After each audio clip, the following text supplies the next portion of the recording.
Hey, everybody. Welcome into episode 262 of the Leaning into Leadership podcast. This episode is the first in what is going to be a three-part series.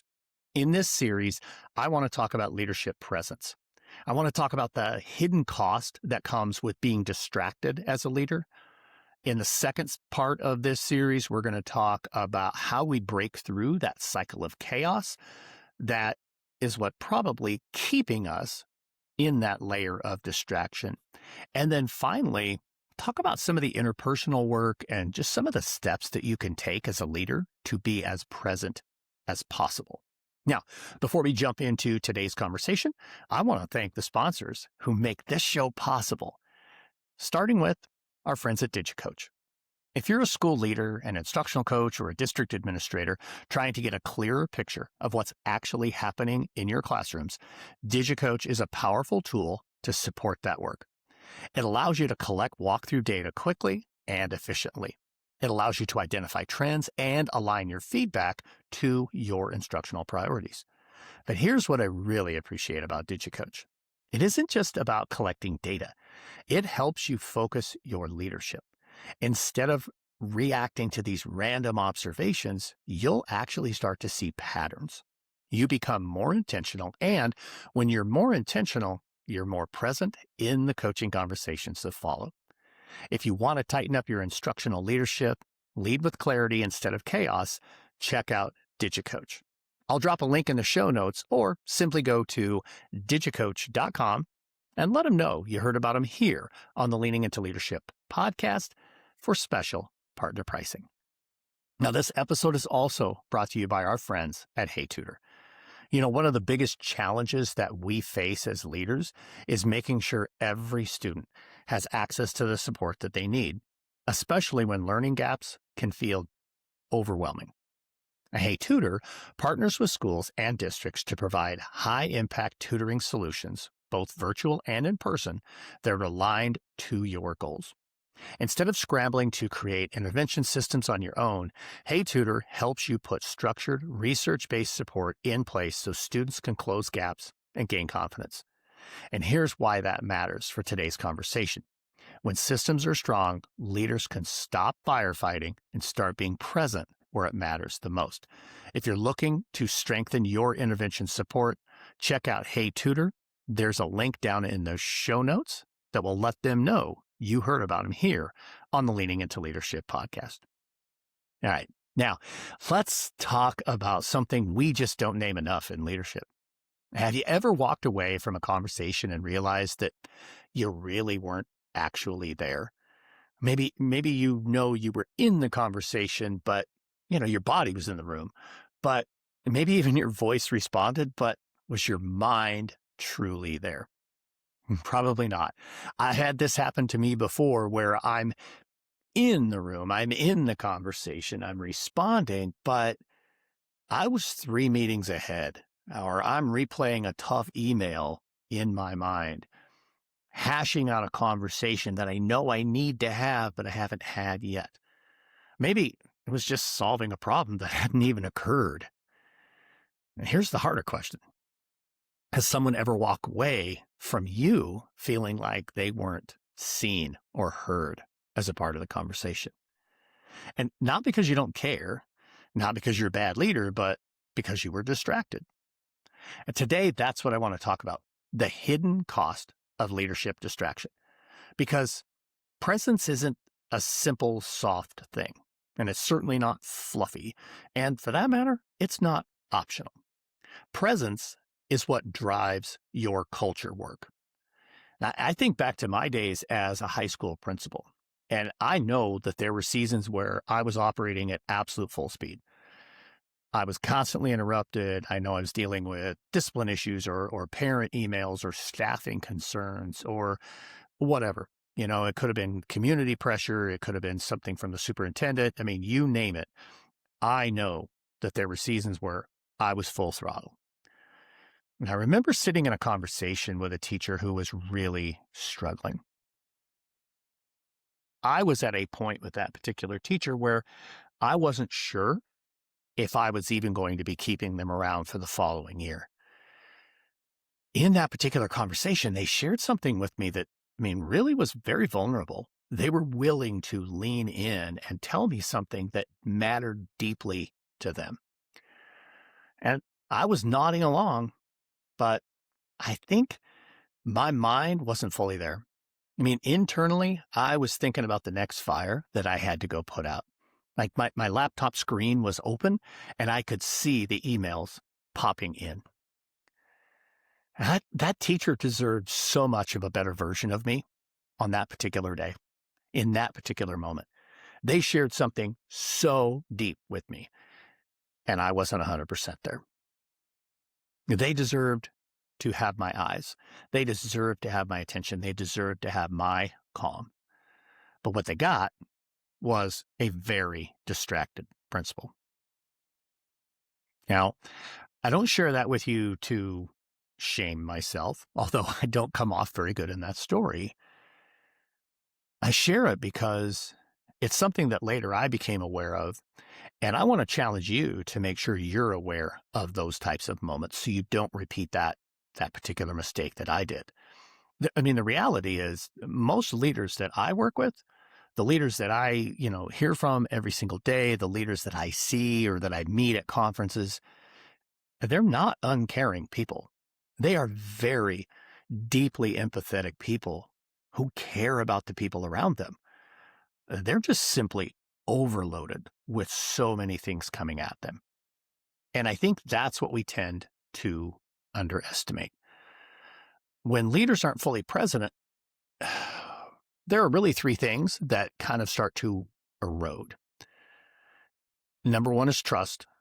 Two is psychological safety. And three is the emotional connection that you want to have with the people that you lead. When you're distracted, just think about this. Put yourself in a conversation that you've been in recently that maybe you weren't 100% there. Maybe that was with someone that you lead in your school. Maybe that was with your spouse or one of your kids. But we've all had those conversations where we weren't fully present. I am as guilty still as anyone. Put yourself in that conversation. And I want you to think about it. Does the other person notice that you're not fully there? You might say all the right things. You might even offer the right solution if they're asking for one. But in general, humans are pretty intuitive. If somebody feels half seen, eventually they're going to stop coming to you with the real issues. They're going to find somebody else that will give them 100% of themselves during the conversation. When that happens, you don't just lose efficiency. You lose honesty. You lose trust. When honesty and trust have left, that's when we see the culture in our organization start to go in the wrong direction. You see, presence is so much more than just having time or having more time available. It's all about how you regulate yourself in moments to be fully available. When we're distracted, what that communicates is, I have bigger things to deal with. What presence communicates is, you matter right now. Takes me back to another story. There was a moment in time where I think we were at a Christmas gathering, pretty sure that's what it was. And I was having a conversation with an individual who I honestly don't have that many conversations with, or at that time I did not. Wonderful human being, somebody who worked in our maintenance department, and we're really having a good conversation. But my eyes kept drifting every time somebody else walked in the room, almost like I was waiting for somebody else. And I remember him saying at a point, "Are you waiting for someone else?" And it was kind of a glass shattering moment for me. It made me say, whoa, whoa, whoa. I'm not giving this person my full attention. It really kind of helped wake me up, because if I hadn't had that opportunity to kind of wake up a little bit, I don't know that I would have ended up having as good a relationship with that individual as ultimately I did. Presence is really important. Presence communicates you matter right now. And all the other stuff, I'm capable of setting aside. And of course, we know overload plays a whole lot in that. Um, if you recall, I've talked before about the cycle of chaos, how reactivity and cognitive overload can ultimately steal your clarity. And I don't want to just revisit that framework today. You can go back and listen to that episode. It's been a very popular episode. Instead, what I want to do is just name something a little more subtle. Uh, Oftentimes, leaders might confuse productivity with impact. We think things like, if I can just clear the inbox, if I could just move a little faster, if I could solve a few more problems, if I can just stay ahead of the next issue, then clearly I'm doing my job well.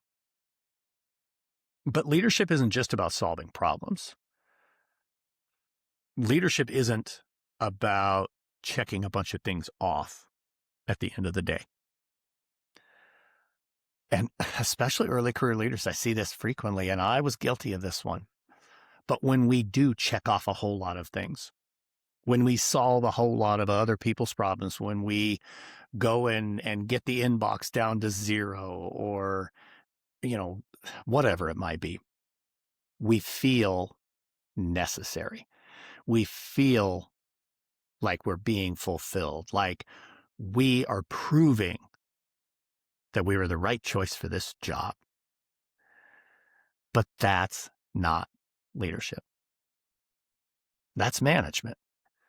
Leadership is about like leaning in and stabilizing our people, leaning in and listening to our people, being there. It requires your presence.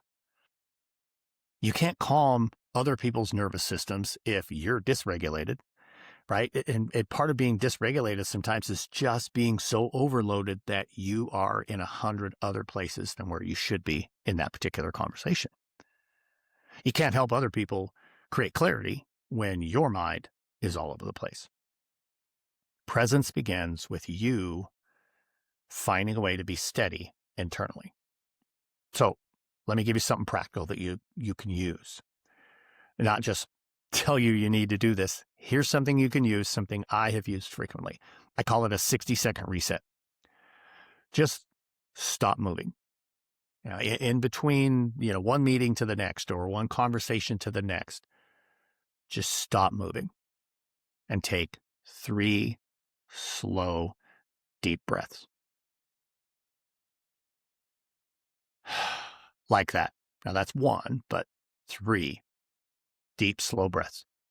Then I want you to ask 3 questions. 1, what does this person need from me right now? So as you get ready to head into that conversation, into that meeting, pick up the phone and return that call. 1, what does this person need from me right now? Question 2, what energy am I bringing into this room, into this conversation? And 3, what outcome actually matters most here? Slow down. Just slow down. Take those breaths. Ask yourself those questions. That 60-second reset will help you calm your mind, move away from that dysregulation, and get yourself fully present as you enter that conversation. If you think about how you start that conversation, your presence and how you choose to be present can come very quickly, very clearly with how you say your very first sentence. Lower your tone, slow your pace, make very good eye contact. Obviously, if it's a phone call, that's a little different thing, but still, slow your pace. Most importantly, put your phone down. Again, if it's a phone call, different deal, but in an in-person conversation, put your phone down or leave it in your pocket. Don't just say, oh, it's on silent or something like that. Literally put the phone down, face down. It sends a signal to them and to you, this moment matters. And whatever is on that phone can wait. Because here's what I know. The leaders who really change culture, The leaders who really build loyalty, the leaders who people trust the most, especially in the most difficult moments, they're not the ones who are the quick, fast thinkers.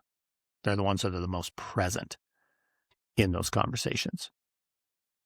You don't need more hours in a day. You really don't. You just need to be a little bit more intentional in your moments.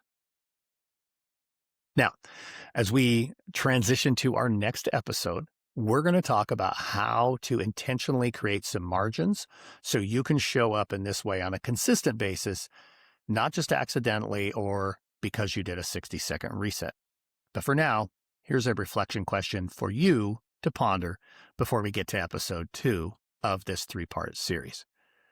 Where this week does someone need you to be fully present? And just think about that. And you don't have to identify a bunch. Find one. Where does somebody need the fully present version of you this week? Lean into that moment because that's leadership. Thank you so much for listening to this special episode of the Leaning Into Leadership podcast. Until next time, get out there and have a road to awesome week.